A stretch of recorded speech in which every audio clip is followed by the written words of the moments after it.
usually jump right into action. The rooks often have to wait, limited to helping pawns advance up the board, waiting for their chance to enter the game. Sometimes, rooks only find their full strength in later middle game and endgame positions, when more pieces get traded off, clearing space for the rooks to move across the board. Rooks are very powerful pieces in the endgame, and knowing their strengths and limitations can be the difference between winning or losing a chess game. Let's explore the powers of the rook in the endgame. In this position, the rook is battling white's passed pawn, which is only 3 squares away from promoting. A single pawn is usually no match for the powerful rook, but since black's king is completely out of the action, white's king and pawn working together can be a serious challenge for the rook. With white to move, it is very important to keep the king and pawn connected to fight against the rook together. So white plays king f4, moving the king up the board to help escort the pawn to the promotion square. Black's rook has a few choices, but the game should be a draw with accurate play from white. If black tries to cut off the king by playing rook to c5, white's pawn marches forward with g6. And if black tries to attack the pawn with rook to c6, if white rushes forward with g7, black's rook has separated the king and the passed pawn and now wins easily after rook g6, winning the pawn on the next turn. After rook c6, instead of pushing the pawn too far away from the king, white should keep the pawn and king together by playing king f5. White is now ready to play g7, when black's rook will have to sacrifice itself for the advanced pawn. If black tries to bring the king into the game with king b2, after g7, black's rook is forced to the back rank with rook c8. White's king marches up the board with king f6, and after king c3, king f7, black will have to sacrifice the rook for the passed pawn on the next turn, or draw the game with a perpetual check after rook c7 check, king f8, rook c8 check, king f7. Let's see if black had another way to try and win this endgame. Black can also try rook f1 check, and after king e5, black separates the king from the pawn, but the rook cannot both keep the king cut off from the pawn and prevent white's pawn from promoting. White draws the game by marching the king and pawn up the board, rank by rank, until black's rook will have to sacrifice itself for the pawn. If black tries to bring the king into the action with king b2, both sides continue with their plans after g6, king c3, and g7. Black's rook is now forced to prevent the pawn from promoting with rook g1, allowing white to connect the king and pawn with king f6. If black's king were in front of the pawn, this position would be easily winning for black. Since black's king is so far out of the action, white draws after king d4 and king f7. White is threatening to promote the pawn on the next turn, and black will need to sacrifice the rook. Let's take a look at this position again, except this time it will be black to move. We saw with white to move, the teamwork of the king and pawn was enough to draw against black's powerful rook and out-of-place king. With black to move, is the position still drawn? Can you see how black can cut off the white king from the passed pawn? That's right, by playing rook to c4.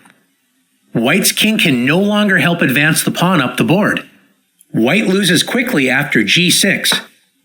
Now that the pawn cannot be protected by the king on the next turn, black wins the game with rook c6, threatening the pawn, and after g7, black collects the pawn with rook g6. White's best chance is to stay close to the pawn and wait with king g3.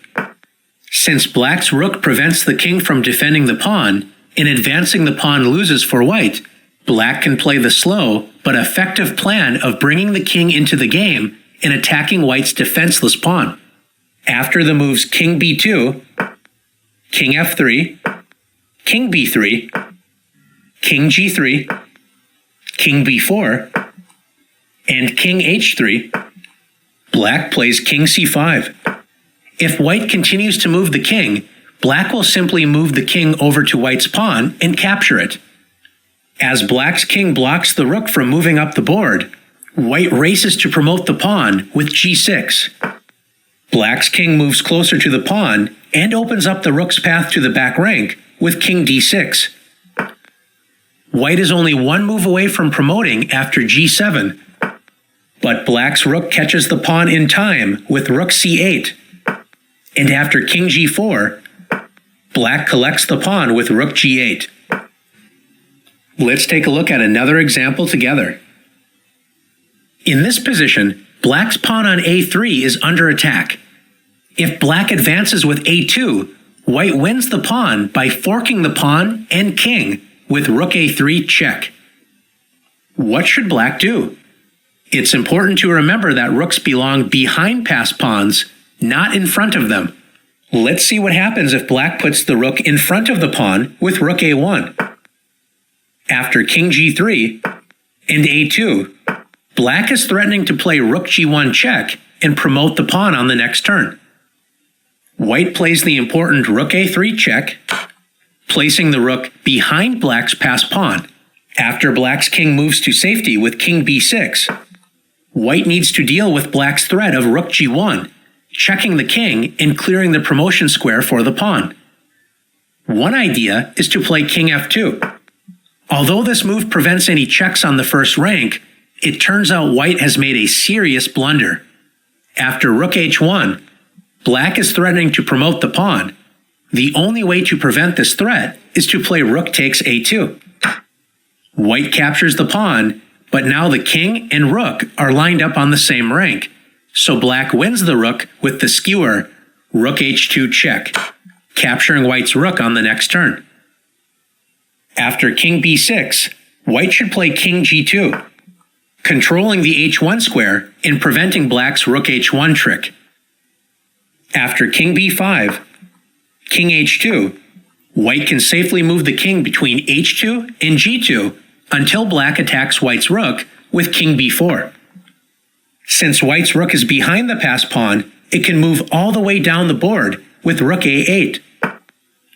The rook still puts pressure on black's pawn, and after king b3, once the king protects the pawn, threatening to move the rook off the promotion square, white simply checks the king with rook b8 check. If black tries to protect the pawn, white's rook will continue to check the king. If the king moves away from the pawn, such as with king c3, white simply returns to attacking the pawn with rook a8. Black cannot make progress, and the game is drawn. Since moving the rook in front of the passed pawn did not work out for black, a much better idea is to put the rook behind the passed pawn, starting with rook d4 check, gaining a tempo against the king to place the rook behind the pawn. After king g3, rook a4, black is ready to advance the pawn, so white quickly blocks the promotion square after rook c1, a2, rook a1. As we saw in previous examples, an active king is very important.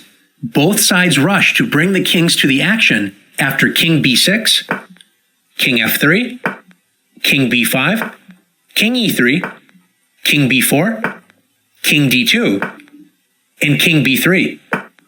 Black is ready to play king b2 and force the rook to move, but white's king prevents this with king c1. Has white saved the game? Not if black forces the king away from the critical b2 square with rook c4 check. After king d2 and king b2, black forces the rook to move and will promote the pawn on the next turn. Can you make the most of the rook in the endgame? Let's see.